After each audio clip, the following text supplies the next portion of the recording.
अस्सलामुअलैकुम वरहमतुल्लाहि वबरकातुह। उम्मीद करता हूँ कि आप सब खैर व आफियत से होंगे। हम आज के इस दर्स में इदगाम यरमलून को जानेंगे।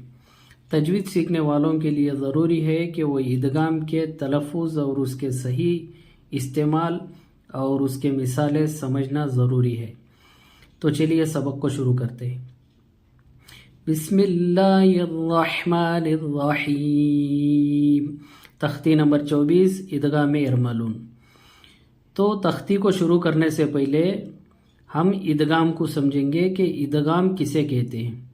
इदगाम कहते हैं कि एक हर्फ को दूसरे हर्फ में मिला देना, उसको क्या कहते हैं? इदगाम करना कहते हैं। तो आगे चलते हैं। तनवीन नून साकिन का कायदा नंबर 4। ठीक है, तनवीन और नून साकिन के 3 कायदे पहले पढ़ चुके हैं हम, और ये चौथा और आखिरी कायदा है। हुरूफ इदगाम 6 हैं, या रा मीम लाम वाव नून, जिनका मजमुआ यरमलून है। तनवीन या नून साकिन के बाद हुरूफ यरमलून में से कोई हर्फ आ जाए तो लाम और रा की सूरत में बग़ैर गुन्ना के मिलाकर पढ़ेंगे। इसको इदगाम बिला गुन्ना और इदगाम ताम भी कहा जाता है। थोड़ा सा मैं खुलासा कर देता हूँ। तो हमें समझ में ये आया कि इदगाम के 2 किस्में हैं, इदगाम बिला गुन्ना और इदगाम मअल गुन्ना। तो हम पहले इदगाम बिला गुन्ना को पढ़ेंगे। तनवीन या नून साकिन के बाद रा या लाम आ जाए तो उसको इदगाम बिला गुन्ना कहते हैं। यहाँ पर देखिए 2 पेश की तनवीन है, उसके बाद रा आकर है। यहाँ पर नून साकिन के बाद रा आकर है, 2 ज़बर की तनवीन के बाद रा आकर है, 2 ज़ेर की तनवीन के बाद रा आकर है। ठीक है, ये रा की मिसाल थे। और दूसरा हर्फ कौन सा है? लाम। नून साकिन के बाद क्या आकर है? लाम।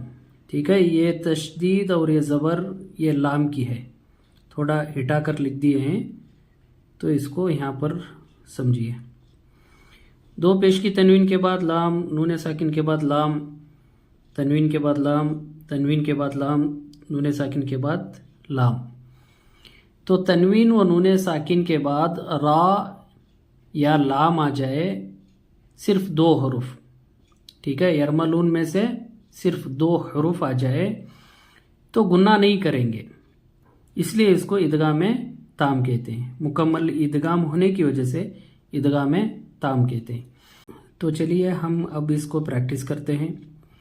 मीम पेश मुँह, मीम पर पेश है, होठों को गोल करना है। मुँह, हा मीम ज़बर हम, मीम और नून पर तशदीद हो तो गुन्ना करके पढ़ेंगे। मुहम, मीम ज़बर म, मुहम्म, दाल रा 2 पेश दुर, मुहम्मदुर, रा ज़बर रा, मुहम्मदुर रा, सीन वाव पेश सू, मुहम्मदुर रसू, लाम लाम पेश लुल, मुहम्मदुर रसूलुल, लाम खड़ा ज़बर ला, मुहम्मदुर रसूलुल्लाह, हा ज़ेर ही, मुहम्मदुर रसूलुल्लाहि मिर रब्बिका।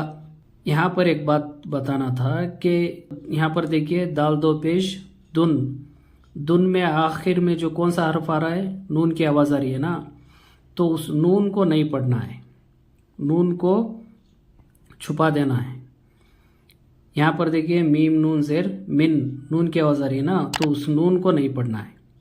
कब नहीं पढ़ना है? तनवीन या नून साकिन के बाद रा या लाम आ जाए तो उस नून को बिल्कुल नहीं पढ़ना है, बल्कि बाद वाले हर्फ से मिलाकर बगैर गुन्ना के पढ़ना है। मिर रब्बिका गफूरर रहीमा ईशतिर राज़ियतिन, इदगाम लाम। मीम लाम ज़ेर मिल, लाम ज़बर ला, मिल्ला, दाल नून पेश दुन, मिल्लदुन, हा पेश हु, मिल्लदुनहु। यहाँ पर भी एक हिज्जा करता हूँ ताकि आपको समझना आसान हो जाए। काफ लाम पेश कुल, लाम लाम 2 पेश लुल, तशदीद वाले हर्फ को उससे पहले वाले हर्फ से मिलाकर हिज्जा करेंगे। ठीक है, कुल्लुल, लाम ज़बरला, कुल्लुल्ला, हा उल्टा पेश, हु, कुल्लुल्लाहु। लुन नहीं पढ़ना है इसको, नून को हज़फ कर देना है, छुपा देना है। कुल्लुल्लाहु या कुल्लहु, रिज़क़न लकुम, उफ़्फ़िल लकुम मिन लबनिन। उम्मीद करता हूँ कि आपको ये तख्ती समझ में आ गई होगी। हम सिर्फ लाम और रा को पढ़ा है, बाकी 4 हरूफ या मीम वाव नून को पढ़ना है। वो अगली वीडियो में इंशाअल्लाह उसको समझने की कोशिश करेंगे। अस्सलामु अलैकुम व रहमतुल्लाहि व बरकातुहू।